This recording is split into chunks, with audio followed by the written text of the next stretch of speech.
سید میر عبد الواحد بن گرامی کے پاس ایک نوجوان آیا تو اس نے آ کر کے عرض کی کہ حضور میں جوان ہوں تو جب سے سنا نا مر جانا ہے، قبر میں جانا ہے، جنازہ دیکھا ہے، قبر میں بندے کو اترتے دے، مجھے موت سے بڑا ڈر لگتا ہے، کوئی وظیفہ بتائیں یہ مجھے کوئی نصیحت کریں۔ تو میر عبد الواحد بن گرامی رحمت اللہ علیہ فرمانے لگے بیٹے تیری جیب کس طرح کی ہے، پیسے کس طرح کے؟ کہنے لگا حضور بڑا کرم ہے اللہ کا، مالدار ہوں، خوشحال ہوں۔ آپ نے فرمایا ایک پروگرام، یہ نہیں اس کو نفسیاتی طور پہ مطمئن نہیں کیا، نہ آپ نے اسے کوئی وظیفہ بتایا، نہ ذہنی طور پر اسے کوئی لیکچر دیا، کہ فرمایا تیری مالی پوزیشن کس طرح کی ہے؟ کہنے لگا حضور میں الحمدللہ مالدار ہوں، اللہ نے مجھے نوازا ہوا ہے۔ آپ فرمانے لگے اس طرح کر، روزانہ کی بنیاد پہ صدقہ دینا شروع کر، اور فرض نماز کے ساتھ ساتھ روزانہ کی بنیاد پر چند نفل پڑھنے شروع کر، صدقہ روز دے، 10 روپے دے لیکن دینے روزانہ ہے، 15 روپے دے لیکن دینے روزانہ ہے، روزانہ کی بنیاد پر صدقہ کر۔ بچہ کہتا میں بھی حیران تھا کہ حضرت میں تو وظیفہ پوچھنے آیا تھا کہ موت سے ڈر لگتا ہے، انہوں نے مجھے صدقے پہ لگا دیا، نفل پہ لگا دیا، وہ تو کام میں کر رہا ہوں۔ خیر بزرگ تھے، وظیفہ پڑھنے لگا، صدقہ دینے لگا، اللہ اللہ کرنے لگا۔ فرماتے ہیں کچھ دن بیت گئے تو میر عبد الواحد بن گرامی رحمت اللہ علیہ 6-7 ماہ کے بعد دوبارہ ملاقات ہوئی تو فرمانے لگے بیٹے اب تیرا کیا حال ہے؟ تو وہ نوجوان کہنے لگا حضور اب مجھے مرنے سے ڈر نہیں لگتا، بلکہ اب تو میرا مرنے کو دل کرتا ہے، تو دل کرتا ہے، ڈر نہیں لگتا، اب دل کرتا ہے۔ اور حضور آپ نے میرے ساتھ کیا کیا ہے کہ میرا تو دل کرنے لگا ہے مرنے کو، خوف نکل گیا ہے، دل کرنے لگا ہے میں جاؤں۔ تو بڑا خوبصورت ارشاد فرمایا، کیا بات ہے، اللہ والوں کی باتیں اللہ کے لشکروں میں سے لشکر ہوتی۔ میر سید عبد الواحد بن گرامی رحمت اللہ علیہ فرمانے لگے بھائی جس جگہ آدمی کی پراپرٹی ہوتی ہے، جس جگہ اس کا مکان ہوتا ہے، جس جگہ اس کی جائیداد ہوتی ہے، وہاں اس کا جانے کو دل کرتا ہے۔ فرمایا اب تو نے صدقہ دے کے نفل پڑھ کے جنت میں اپنا مکان بک کرا لیا ہے، اب وہاں تیرا پلاٹ ہو گیا ہے، اب تیرا ڈر نہیں لگے گا، اب تیرا جنت میں جانے کو دل کرے گا،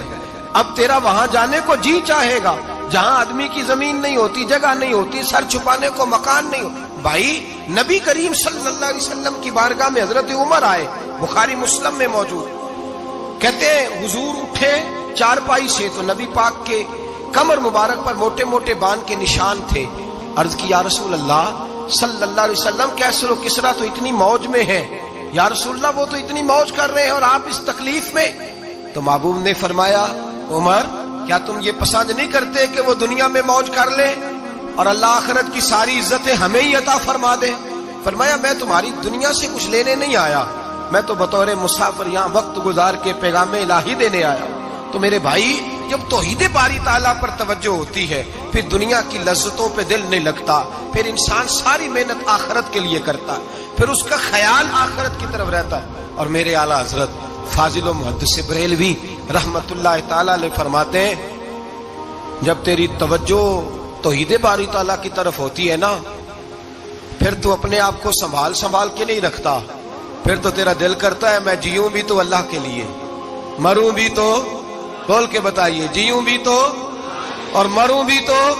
میری زندگی کا مقصد تیرے دین کی سرفرازی،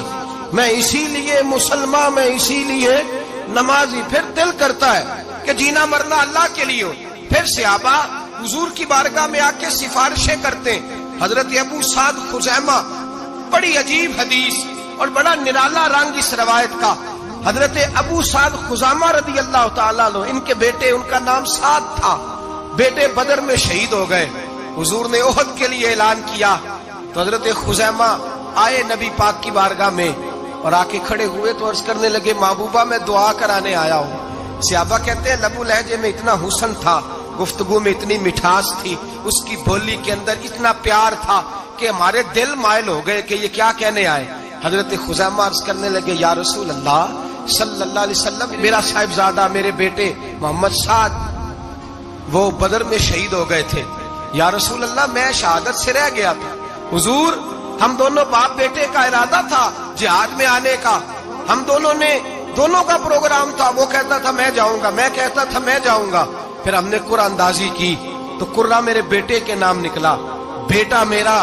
آیا بدر میں، پھر اللہ تبارک و تعالیٰ نے اسے شہادت عطا فرمائی، وہ شہید ہو گیا۔ یا رسول اللہ صلی اللہ علیہ وسلم، آپ نے کل اعلان فرمایا ہے کہ احد کے لیے جانا ہے،